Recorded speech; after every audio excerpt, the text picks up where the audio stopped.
సాధారణంగా క్యాన్సర్ ట్రీట్మెంట్లో మనం ఎక్కువగా సర్జరీ, రేడియేషన్ లేదా కీమోథెరపీ వంటి పద్ధతుల గురించి వింటూ ఉంటాం. మరికొంతమంది అయితే వారి నమ్మకాన్ని బట్టి ఇతరత్రా వైద్య విధానాలను కూడా ఆశ్రయిస్తూ ఉంటారు. అయితే క్యాన్సర్ ట్రీట్మెంట్లో మిగిలిన ఏ రకమైన వైద్య విధానాల కంటే కూడా ఆయుర్వేదంలోని అష్టాంగ యోగాల్లో ఒకటైన రసాయన ఆయుర్వేదానికి ఉన్న విశ్వసనీయత చాలా మందికి తెలియదు. ప్రకృతి నుంచి మనకు లభించిన అనేక ఔషధ మూలికలను ఖనిజాలు, లోహాలతో మిశ్రమం చేసి రకరకాల మొండివైన దీర్ఘకాలిక వ్యాధులపై ప్రయోగించడం ద్వారా రసాయన ఆయుర్వేదం తన ప్రత్యేకతను చాటుకుంది. ఫలితంగా క్యాన్సర్ వంటి మొండి వ్యాధులకు కూడా రసాయన ఆయుర్వేదం ఒక పరిష్కార మార్గంగా నిలిచింది. ఇదే రసాయన ఆయుర్వేద పద్ధతిని అనుసరిస్తూ పునర్జన్ ఆయుర్వేద హాస్పిటల్స్ ఇప్పటి వరకు వేల సంఖ్యలో క్యాన్సర్ బాధితులకు కొత్త జీవితాన్ని ఇచ్చి వారి జీవితాలను సంతోషమయం చేసింది.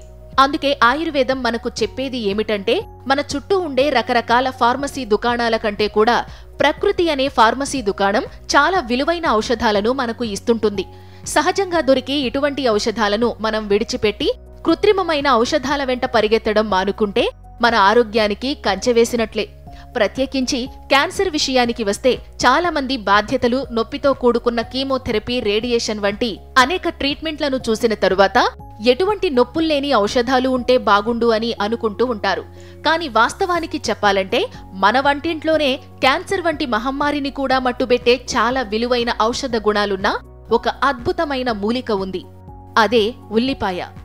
ఉల్లిపాయ లేకుండా మనం ఏ వంటకం చెయ్యము. అటువంటి ఉల్లిపాయలో మనకు తెలియని చాలా ఔషధ గుణాలు ఉన్నాయి. వాటిలో క్వెర్సెటిన్తో పాటు ఒక రకమైన ఫ్లేవనాయిడ్లు ఉంటాయి.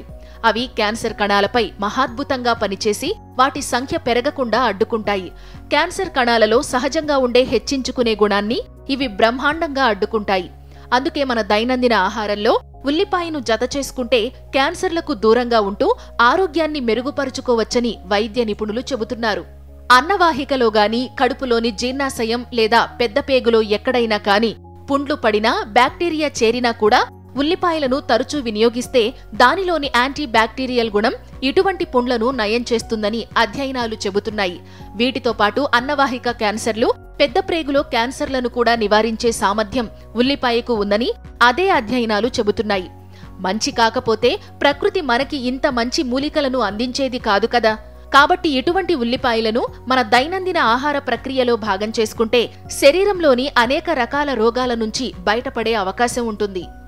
సో చూశారు కదండి, ఇవి ఉల్లిపాయ మనకు కలిగించే అనేక లాభాలు, ప్రయోజనాలు.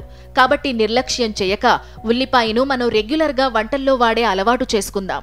ఈ వీడియో కనుక మీకు నచ్చినట్లయితే లైక్, కామెంట్, షేర్ చేయండి. ఇలాంటి మరిన్ని వీడియోల కోసం మా ఛానల్ను సబ్స్క్రైబ్ చేసుకోండి.